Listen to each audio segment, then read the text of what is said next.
Hi guys, I am Deepak. Last video में हमने बात करी थी कुछ इन्वेस्टमेंट्स की, जिसमें मैंने आपको 10 इन्वेस्टमेंट बताई थी और ये भी बताया था कि अब इन इन्वेस्टमेंट्स को हम एक सीरीज़ बना के आगे पूरी सीरीज़ बनाएंगे, जिसमें एक सीरीज़ में आपको एक एक एपिसोड में एक एक इन्वेस्टमेंट के बारे में पूरी जानकारी दूंगा। जैसे कि आज हम डिस्कस करेंगे फिक्स डिपॉजिट को।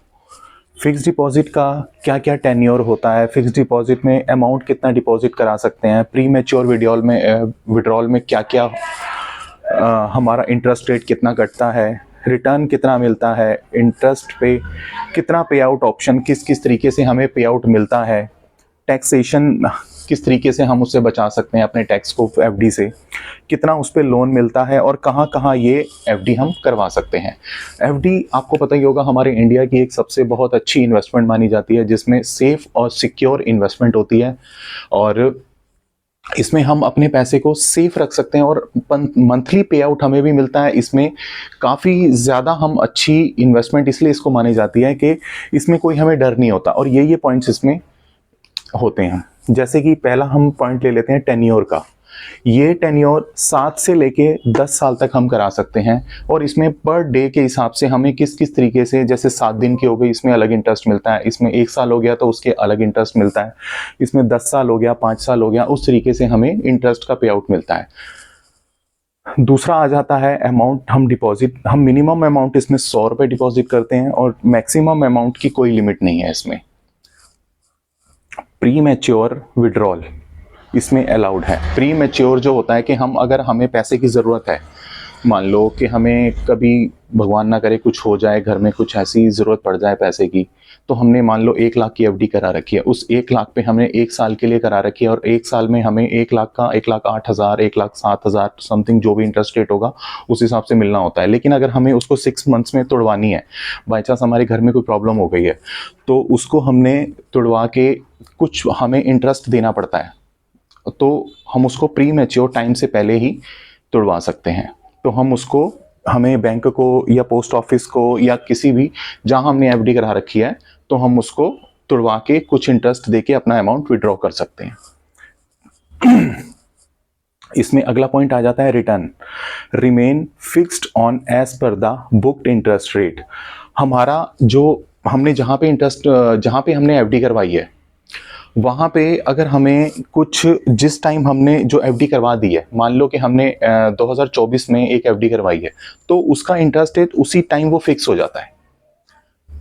तो हमारा वही इंटरेस्ट अगर हमने 5 साल के लिए कराई है और 5 साल के अंदर एफडी का जो इंटरेस्ट हो रहा है हमने कराई है 7.25 पे, ये मानो, और वो गवर्नमेंट अगर उसको 2025 में 6% कर देती है, तो हमारा वो 6% नहीं होगा, हमें इंटरेस्ट मिलेगा 7.25 के, क्योंकि हमने वो 5 साल के लिए फिक्स कर दिया है, तो हमारा वही इंटरेस्ट रेट फिक्स हो जाता है। तो इसीलिए हमें ये एफडी अच्छी मानी जाती है कि हमें एफडी में एक टेन्योर फिक्स हो जाता है 5 साल के लिए, तो हमारा वही इंटरेस्ट रेट फिक्स तरीके से मिलता है। इसमें अगले आने वाले सालों में अगर गवर्नमेंट कुछ इंटरेस्ट को कम करती है या बढ़ाती है तो हमारा नुकसान है, ये तो है ही, लेकिन अगर कम करती है तो हमारे लिए ये हो जाता है कि हमें वो इंटरेस्ट फिक्स रेट मिलता है उसका।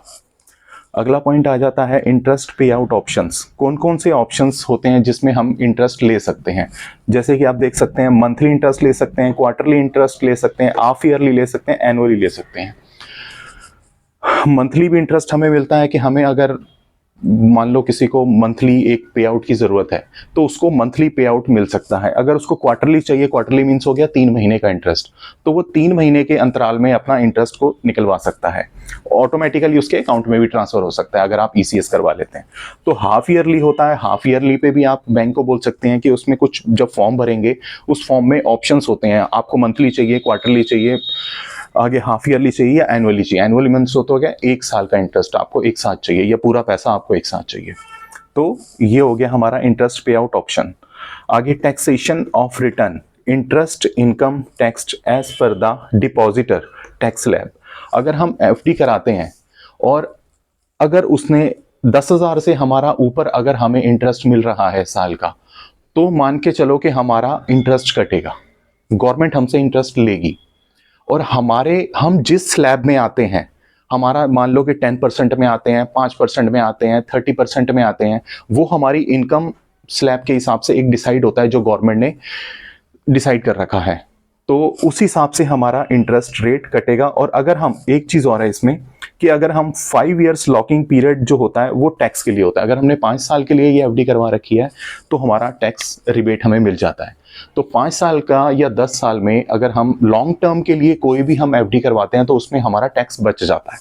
जैसे कि ये 5 इयर्स लॉकिंग पीरियड है, उसमें हम ना मंथली लेंगे, ना हम क्वार्टरली ले सकते हैं, ना हम एनुअली लेंगे। एनुअली मीन्स हो गया हमारा 5 साल का हम इकट्ठा लें तो उसमें हमें टैक्स नहीं देना पड़ेगा। 1 साल हो गया, 1 साल से कम हो गया, 2 साल हो गया, 3 साल हो गया, इन सब में हमें गवर्नमेंट को टैक्स देना पड़ेगा।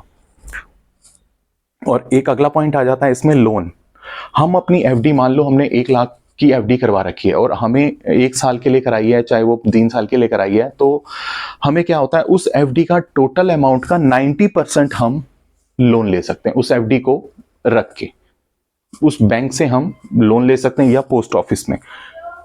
ये 8वां पॉइंट है, हम एफडीआं कहाँ कहाँ करा सकते हैं। एक हो गया ये पोस्ट ऑफिस में, बैंक्स में, लाइक प्राइवेट बैंक हो गए, गवर्नमेंट बैंक हो गए, इनमें भी हम एफडी करवा सकते हैं।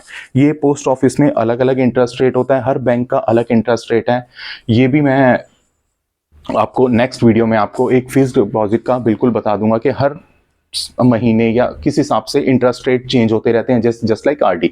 नेक्स्ट टॉपिक हम आरडी पे बात करेंगे। RD means recurring deposit. तो ये हमारे थे कुछ 8 पॉइंट जिसमें एफडी के बारे में हमने आज जाना है, आज पता किया है। और एक चीज सबसे इंपॉर्टेंट है कि एफडी में नॉमिनेशन जरूर भरें। अगर आपको कुछ हो जाता है बाय चांस अगर घर में, तो नॉमिनेशन जरूर भरें, तो वो एफडी उसको मिल जाएगी, आपके नॉमिनी को। ये सबसे मस्ट पॉइंट है। आप जहां भी इन्वेस्टमेंट करें, जहां भी आप कोई भी कहीं भी वो करें इन्वेस्टमेंट इस टाइप की, तो उसमें नॉमिनेशन जरूर करें ताकि आपके बेटे को या आपकी बेटी को या आपके हस्बैंड को या आपकी वाइफ को वो पैसे मिल जाए।